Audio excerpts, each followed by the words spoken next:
여러분, 혹시 이런 경험 있으신가요? 친구들이나 동료들이 모여있는 떠들썩한 자리, 분명 분위기는 좋습니다. 다들 웃고 떠들고 즐거워 보여요. 그런데 그 한가운데 있는 여러분의 마음은 어떤가요? 이상하게 가슴 한쪽이 답답해져 옵니다.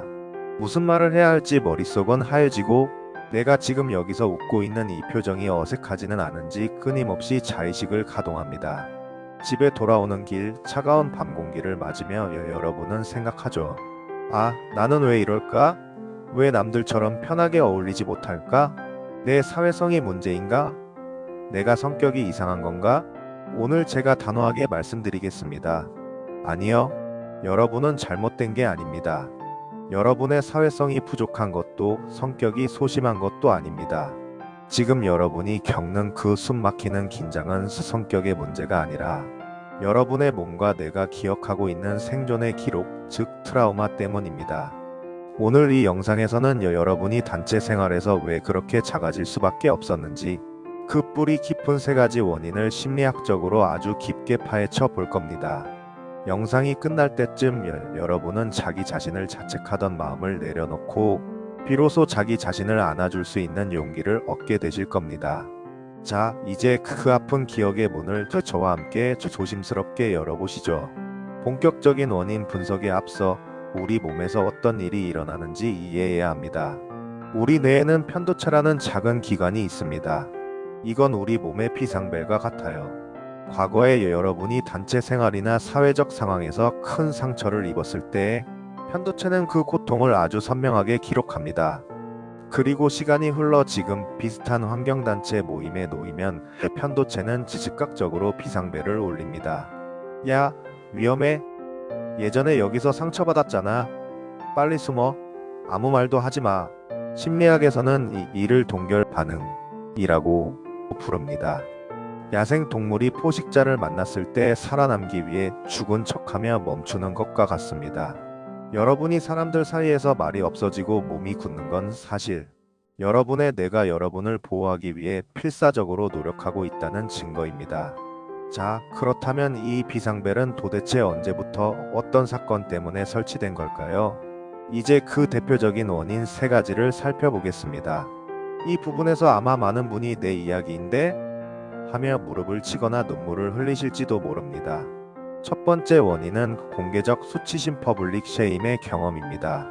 심리학자 브레네 브라운은 수치심을 내가 연결될 자격이 없다고 믿게 만드는 고통스러운 감정이라고 정의했습니다.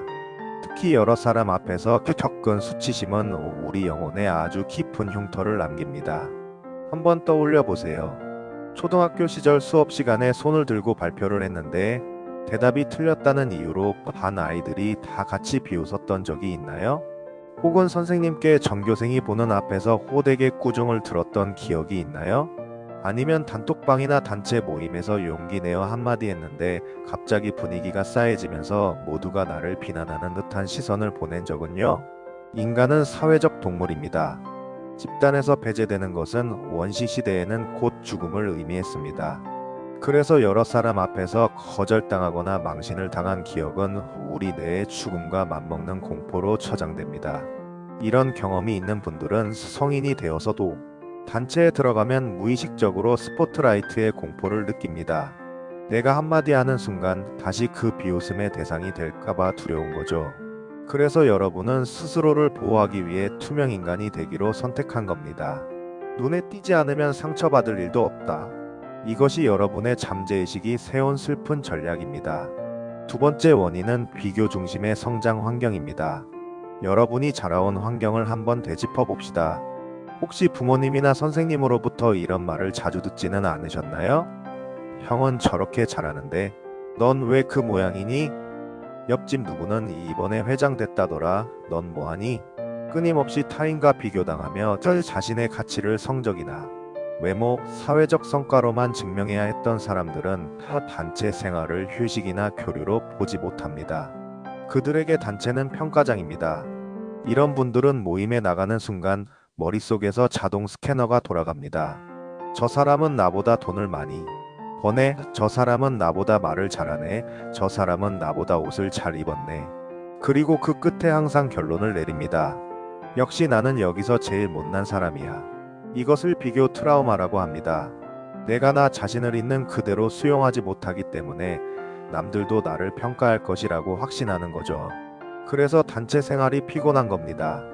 1시간의 모임이 마치 10시간의 면접 시험처럼 느껴지니까요.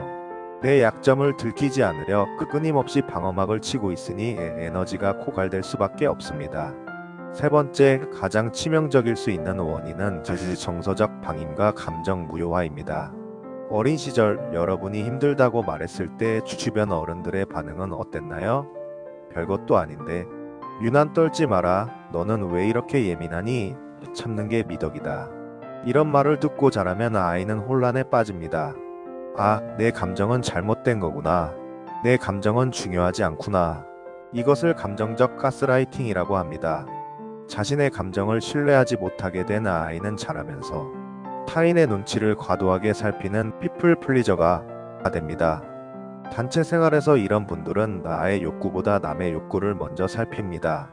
분위기가 나빠질까봐 싫은 소리도 못하고 무리한 부탁도 거절하지 못하죠. 그러면서 속으로는 골마 터집니다. 왜 나는 거절을 못할까?